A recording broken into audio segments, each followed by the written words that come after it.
Mário Bros. Já estamos de volta com o programa que está arrebentando em audiência, é o programa Papo Aberto. Janis Donizete. Eu não consigo, Marinho. Grande Mário Bros. Renato, que figura esse Mário, né, cara? O Mário é um amor de pessoa. Mário Bros é mais conhecido que... Mário tem tudo a ver porque meu filho é Luigi, né? Então, é verdade. Põe os dois juntos aqui, né? A Nintendo baixa aqui. Ô, Renato, logo após essa repercussão tão grande, né, essa crise midiática que deu depois da sua intervenção no programa do Jô, foi em todos os programas da época, eu lembro, CQC, todos os programas que possível noticiou. Você se tornou uma grande figura na militância política da época, né? Até pela proximidade que teve com o Bolsonaro. Conta um pouco pra gente como se deu isso. Depois da repercussão do programa, no outro dia eu amanheci com 15 mil seguidores nas redes sociais. Aí começou a repercutir. 15 mil, eu pra ter 2 curtidas é uma luta, não preciso ficar pedindo pro povo inbox, curta, por favor. Repercutiu nos outros programas, a partir daí a página começou a crescer e eu comecei a abordar outros temas.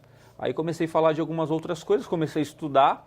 Como o Bolsonaro, ele sempre foi um ícone da direita, e mesmo sem conhecer tão profundamente o Bolsonaro, eu já concordava com ele por causa de alguns vídeos, e comecei a estudar um pouco de liberalismo econômico, um pouco da direita clássica, e comecei a entender mais ou menos alguns princípios ideológicos. Quando eu comecei a produzir material para a juventude da direita. Eu comecei a fazer vídeos, comecei a abrir a militância. Estávamos no processo pré-impeachment, então as redes sociais naquele momento convocavam as pessoas para as manifestações. Foi quando eu comecei a crescer o número de seguidores nesse sentido. As manifestações na Paulista chegou a ter quantas pessoas? Era um mar de gente, aquelas manifestações para tirar. Você coordenava de frente mesmo, de cabeça aquele movimento ali. Então, assim, quantas pessoas chegou a ter ali na Paulista, naquelas movimentos? Nossa, foram milhares de pessoas. Na Avenida Paulista e em todo o Brasil, no dia 15 de março, por exemplo, foi a maior manifestação da Nova República. Desde a redemocratização, nunca houve uma manifestação tão grande. Foram maiores do que as diretas já, foram maiores do que a Fora Collor. Nós fizemos história até pelo poder das redes sociais. E naquele momento eu me destacava porque eu fui, entre aspas, legitimado pelo próprio Jair, né? Com o boom do programa do Jô e do Menino do Jô, ele me convidou para ir na diplomação do filho dele, do Eduardo, aqui em São Paulo, foi quando eu o vi pela primeira vez. Depois eu estive no Rio de Janeiro, ele me convidou para ir à casa dele. A Michelle estava lá, estava todo mundo. Aí ela falou em Libras com você? Não, não, mas fez café. Pizza aqui, fez café? Fez café.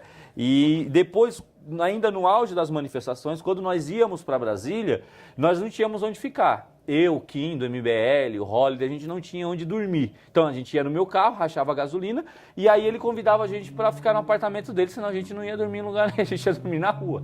Então acabou que muitas vezes nós dormíamos no apartamento funcional dele, com o Eduardo e tal, e ele é esse jeitão que a gente vê na televisão, muito simples. Ó, põe o colchão no chão aí, acabou, porra. Ok, dorme aí. Dorme aí. Ok. E era daquele jeito, aquele jeito militar dele e tal, mas sempre muito brincalhão, tanto que tem a foto da pizza, né? Que ele falou, eu não sei cozinhar não, mas então compra uma pizza aí. Aí comprou pizza, e tem a foto até hoje, que foi uma foto que ficou até, deu uma viralizada, né? Falando... O Renato imita bem, né? Imitou bem o Bolsonaro, ele tem essa facilidade para imitar outras pessoas, assim, ícones? Eu já vi ele imitando o Poderoso Castigo. É claro que foi no outro tempo, quando o Renato... As pessoas não sabem mais o que é Poderoso Castigo. Não sabe, não precisa pôr que não vai dar audiência, né, Renato? Põe. Apesar de que você acha o quê, Garequinha? Mandou bem, acho que devia colocar para quem não sabe conhecer, né? Porque nós temos que reviver a história e tem muita gente que não conhece, então vai conhecer agora. Renato. Nós vamos fazer uns inserts aí, que a internet tem muita coisa ainda, né, Renato? Ô, Renato, falando que você comeu pizza na casa do Bolsonaro, deixa eu apimentar isso aqui. O caso do filho do Bolsonaro vai acabar em pizza? Olha, eu espero que não. Na verdade, eu discordo absolutamente da postura dele em ter solicitado que fosse anulado as investigações. Eu acredito que ele precisa ser investigado e comprovado todas as acusações, que ele seja condenado, que ele seja preso, de preferência junto com Lula. A gente não tem políticos de estimação, seja ele ou o próprio Bolsonaro. Nós vivemos em um regime democrático de direito em que as pessoas elas precisam, uma vez denunciadas, que elas sejam investigadas e comprovado que elas possam pagar pelas suas culpas. Não tem como condenar ninguém antes do trânsito julgado. Porém, eu acredito que ele já começou errando, porque quem não deve, não teme. Quem não deve, não temer, nunca mais, né? E olha só, há uma diferença entre a direita e a esquerda nesse posicionamento, que a esquerda vai lá fazer Réveillon na porta da cadeia, lá para quem está preso, Lula né? livre. E o pessoal da direita, nós temos visto a própria direita cobrando isso também. Na verdade, se você analisar os comentários, os próprios seguidores do pai, eles são contra o posicionamento do filho nessa decisão, desse pedido dele aí de anular as investigações no caso do ex-assessor dele. Pelo contrário, nós da direita, nós acreditamos que toda e qualquer pessoa, ela pode sim, deve sim ser investigada, principalmente sendo uma pessoa pública. E que seja também só julgada depois que se faça todo o processo. Exatamente, né? Que não se antecipe midiático. nenhum tipo de julgamento. Nós sabemos que há sim um grande interesse da mídia em prejudicar Jair Bolsonaro, até mesmo porque ele cortou de muitas emissoras o incentivo estatal de publicidade. Há sim uma revolta por meio de alguns veículos, mas eu acho que uma coisa não tem nada a ver com a outra. Por exemplo, hoje eu peço que me investiguem. Eu sou secretário de Gestão Tecnológica e Comunicação. Eu peço, por favor, que me investiguem. Se há algum ato de corrupção na minha gestão quanto secretário, na minha recente gestão, por favor, me investigue. Eu quero ser investigado, porque eu sei que não há. E eu acho que o Flávio deveria fazer a mesma coisa, já que ele não deve. Essa mesma tranquilidade tem que ter. Quando você trouxe aquele mar de gente para as redes sociais, com páginas chegando a passar de 300 mil seguidores, né, nas redes sociais, você também defendeu alguns outros temas. Foi um militante também ali contra a erotização infantil e cita-se aqui de exemplo o caso da cantora Miriam Melody. Até mais que a viralização ela foi até maior do que no caso quando o assunto é político. Quando o assunto é político, obviamente que as pessoas de esquerda, as pessoas que não concordam com a minha linha ideológica, elas geralmente não me seguem, não me compartilham. Até me seguem, mas não me compartilham. Mas quando nós usamos a ferramenta das redes sociais e eu comecei a denunciar pedófilos, comecei a fazer um trabalho contra a erotização infantil, contra a pedofilia na internet, foi quando de fato eu alcancei os números que eu alcancei. Em 2015, meu vídeo foi um dos mais visualizados no Brasil no Facebook. Bateu 21 milhões de visualizações. 21 milhões de visualizações, sabe o que é isso, cara? Mais de 500 mil compartilhamentos. Muita gente, inclusive, todos os canais de televisão procuraram o Renato Oliveira, acompanhei entrevista com ele na Record, uma concorrente nossa, né? Vou falar o nome. E outros canais SBT, né? Procuraram ele também. Mas como nós estamos bem, graças a Deus, o programa está indo muito bem, não posso falar, né? Não tem problema nenhum. É isso daí. Ô Renato, essa sua militância toda te deu uma bagagem política muito grande e fez você passar por uma transição também, né? Se tornou aí um dos, como diria meu amigo Carlos Maianelli, um abraço para ele, não marqueteiros, né? Marketólogo político, um consultor político ali na região também, hoje muito respeitado nessa questão do marketing político, né? Você deixou um movimento nacional, não que o tenha abandonado, mas você começou a fazer uma militância regional na região onde você nasceu.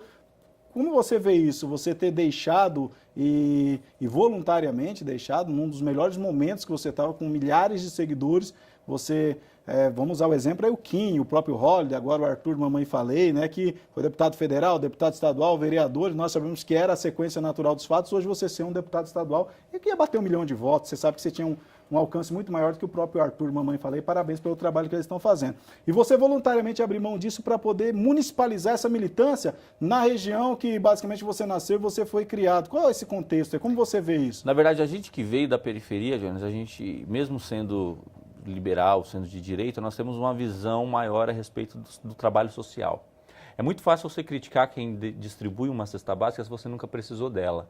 É muito fácil você criticar quem oferece um benefício social se você nunca precisou dele. Mas nós que já precisamos, que temos pessoas na família que precisamos, nós conseguimos entender maior a importância do trabalho do município, do trabalho do vereador, do trabalho do prefeito. Então, eu quando decidi focar na mudança na minha cidade, na minha região, foi porque eu entendi que eu já havia dado e continuo dando a minha contribuição para a mudança, porque o presidente Dilma foi impeachmentada, porque eu acredito que ela cometeu crime, o ex-presidente Lula foi preso, porque eu acredito que ele cometeu crime, o Partido dos Trabalhadores perdeu sua força no Brasil inteiro, porque eu acredito que ele se perdeu no caminho. Começou fazendo um trabalho interessante e se perdeu no caminho. Então, eu acredito que eu já dei minha contribuição, mas na minha região, o Partido dos Trabalhadores vinha governando há 16 anos, fechando pronto-socorro, acabando com diversas áreas na cidade, e eu precisava naquele momento dar minha contribuição para mudar a minha realidade. Porque hoje em dia as pessoas falam que a política municipal é só assistencialista. Só que eu acredito que tem que ser como uma canoa com 2 remos. Ao mesmo tempo que você ajuda as pessoas que precisam hoje, que precisam agora, que se você não levar uma cesta básica nesse momento, a pessoa não vai ter o que comer com os filhos, você também tem que gerar oportunidade de emprego, como nós temos gerado. Inclusive na pasta que eu sei que você hoje é o secretário, você aí em uma semana foram mais de 500 vagas de emprego, cursos de capacitação. Tem que ser uma canoa com 2 remos. O remo ajudando quem precisa hoje e ao mesmo tempo dando condições dessas pessoas viverem da maneira que tem que viver com as próprias pernas. E eu falo sempre isso, né? A pessoa que fala, não tem que dar cesta básica, tem que dar emprego, é porque ela nunca passou fome, né? Até porque você começa a trabalhar hoje, tem 30 dias para você receber. Quem tem uma criança em casa, quem fica 30 dias com fome? Então, parabéns por essa colocação. Agora, é claro que quando você entrou nessa guerra contra o Partido dos Trabalhadores, que na época preconizava a liderança política em toda a nossa região, visto que o líder do Partido dos Trabalhadores na região tinha 30 anos de eleição sem nenhuma derrota e foi derrotada por esse novo tempo, esse movimento que com muita alegria nós fizemos parte. Sabemos que a escola petista de fazer política também trabalha-se muito assassinato de reputação. Você acha que os recentes levantes que teve contra a sua vida tem muito a ver também com esse embate político contra o PT propriamente? Porque isso não aconteceu só em Buenos Aires, isso foi nacionalmente, foi numa cadeia nacional, estadual, até chegar na cidade. Mas não tenha dúvidas, isso acho que o tempo vai nos preparando, Deus vai nos preparando para poder vencer todas essas acusações e tudo isso que levanta contra a gente. Por exemplo, quando eu estava no Congresso Nacional, antes mesmo de alguém sonhar em impeachment, nós estávamos lá dentro, colocando o dedo na ferida dos políticos e eu fui detido pela Polícia Legislativa, inclusive foi Jair Bolsonaro na época e o Bruno Araújo, que foi me retirar lá, fiquei preso pela Polícia Legislativa. Depois, quando eu vinha denunciando, por exemplo, os pedófilos, tentaram me matar, tentaram me ameaçar de morte, tem reportagens do saudoso Marcelo Rezende falando sobre isso. Agora, depois, em Buenos Aires, quando eu denunciei o ex-prefeito, que ele havia diversos imóveis em que ele mesmo não pagava IPTU,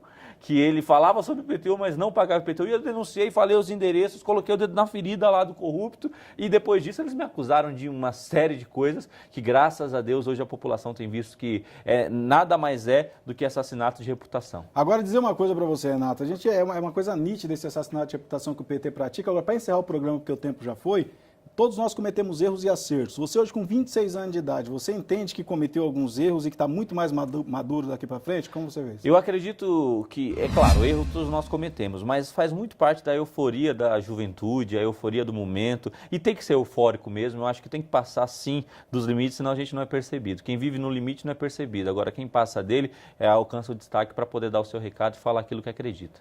Então, hoje você está mais maduro. Hoje eu acredito que a opinião política não é motivo para discórdia, não é motivo para você deixar de falar com alguém, para você deixar de ser amigo de alguém. Hoje eu tenho amigos petistas, hoje eu tenho amigos de esquerda e não deixarão de ser meus amigos, porque muitos deles são trabalhadores, são sérios. Eu só não concordo com a linha ideológica deles. Isso é Renato Oliveira. Precisaríamos aqui de 10 programas para a gente poder discorrer aqui sobre os assuntos. Renato que vai voltar com certeza. Renato maior prazer. Convidado para voltar de novo. Muito prazer receber você aqui. Cristiano Maciel. Passou muito rápido esse programa.